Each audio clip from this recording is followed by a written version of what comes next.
Pinon.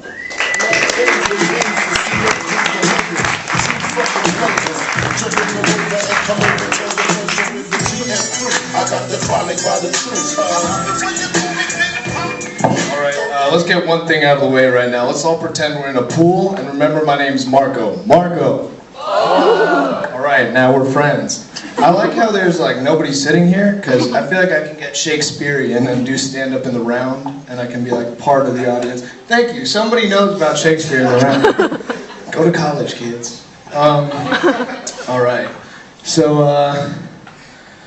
I grew up in Virginia, and people a lot of times make fun of the things we say in southern states, and there's one thing though I even have to admit is kind of ridiculous, and everybody in the South is an expert.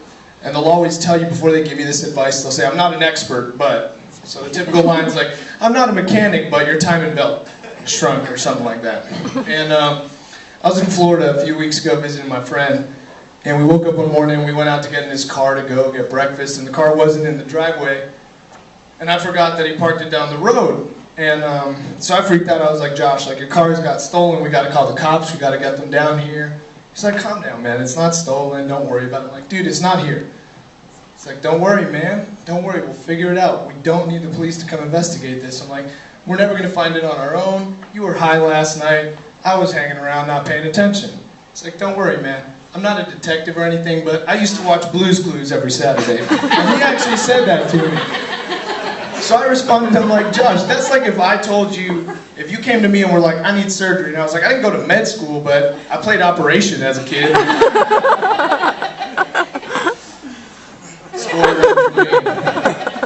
Alright, another story about back home. I grew up about a block or two away from the CIA, and my best friend lived on the turn right after the CIA, so it's easy to confuse them, and I made the mistake one night, and I pull into the CIA, I make a wrong turn, and I try to do a U-turn, and sure enough, the cop pulls me over, he comes up, he's like, son, what are you doing in here?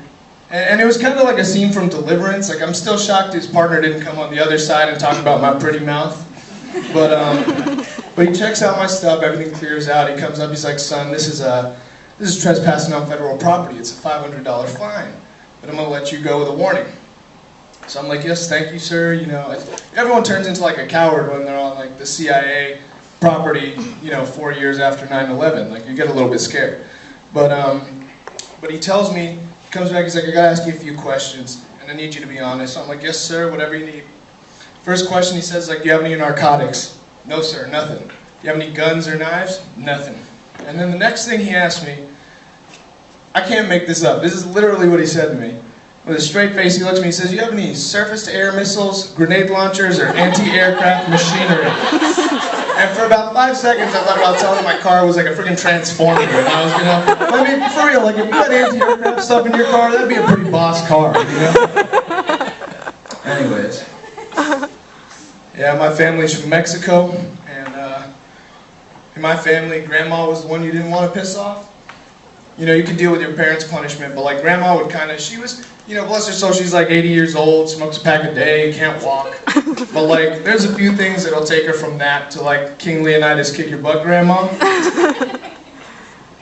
And one of them is cursing. You try and drop an F-bomb around my grandma. Like, I won't even say it now, because she'll find me. But if you drop an F-bomb around my grandma, she will have you halfway through a bar, so washing your mouth out. And the most messed up part is she's cursing you out in words you didn't even know existed the whole time. And all you can do is sit there and enjoy this new zest lollipop.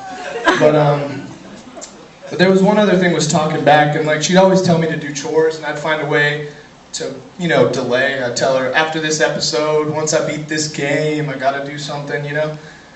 And eventually she just got tired of it and would say, I'm not gonna ask you again. And that's kind of when like all the cousins knew, like, that's it, it's time to do stuff. But there's a few times we got stupid and we told her no, we aren't going to do it, and next thing you know, we got hit in the back of the head with a slipper. Remember, this is a woman who cannot walk. But we started getting smart. We're like, okay, so we know the attack's coming, we're going to hide ourselves better when we know we're not going to listen to her. There's a few times that we'd be hiding and she would tell us to take out the trash. We'd say, no, Grandma, you do it.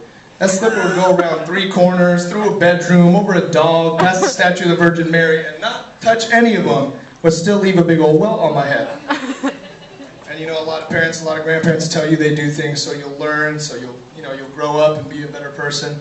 The only thing I learned was I was like, we don't need predator drones, man. We just need my grandma with a pack of smokes and a map of Afghanistan, and just wait for Osama to curse. And that slipper will find you a terrorist. I really love Aztec mythology, and there's one story though that I have to admit is just absolutely ridiculous. It's like a terrible Dr. Seuss story. And it's the story of how the Aztecs built their capital city. And I'll catch you up. They're walking around killing people, being angry for a few hundred years, which is basically what Aztecs did.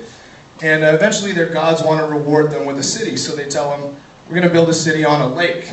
Now you can imagine, they're probably pretty stoked, like we can fish, we can plant things, we can, it's great. The gods are, of course, no, you're not building it next to the lake, you have to build it on the water. Now my 3-year-old niece, who doesn't exist, but for the purposes of this joke is necessary, if I handed her a bucket of water and a bunch of sand, she'd have a few questions about her uncle's idea, right? Like even she would be aware. So they go along with this idea, they think we're going to build it, it's going to be great, and they wonder where exactly is this lake? And this is where Dr. Seuss comes in.